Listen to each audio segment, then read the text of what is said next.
Ground war between Israel and Hamas is intensifying this morning. The Israeli military says it's now inside the southern Gaza city of Khan Yunis, which it calls a Hamas stronghold. Israel says it's engaged in the heaviest combat of this war so far. Charlie D'Agata is tracking the fighting from Tel Aviv and joins us with the latest. Charlie, good morning to you.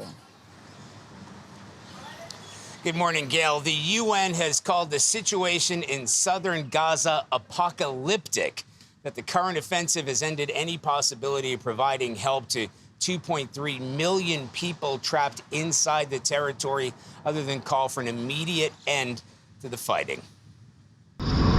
Israeli tanks plow through the desert, expanding a ground assault the Israeli military says is now in the heart of the southern city of Khan Yunis. Trapped in this ferocious battle and increasingly cornered, hundreds of thousands of civilians forced from the north now ordered to evacuate Khan Yunis immediately. But aid agencies say they're running out of places to escape the onslaught. Also pleading for a break in fighting, desperate families of more than 130 remaining hostages who came to confront Prime Minister Benjamin Netanyahu and his war cabinet, like Jennifer Master, whose boyfriend Andre was kidnapped on October 7th. I want the fighting to stop. They heard horrifying testimony from freed hostages. And what did you hear? They told us that they were actually very close to be dead from the Israeli bombing. Karmit Katsir's 77-year-old mother was released, but her brother Elad is still held hostage. Taken from the same kibbutz where Lior and Noam Perry's 79-year-old father Chaim was abducted by Hamas. But they have had some good news.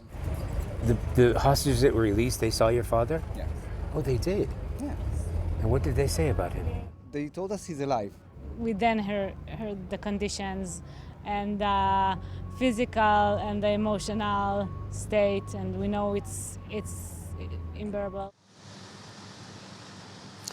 And that woman we spoke to, Karmit, said this morning that her mother's health has deteriorated badly. She developed heart problems from the harsh conditions and starvation inside. It was only when she was released that she found out her 79-year-old husband was murdered on the morning that she was kidnapped.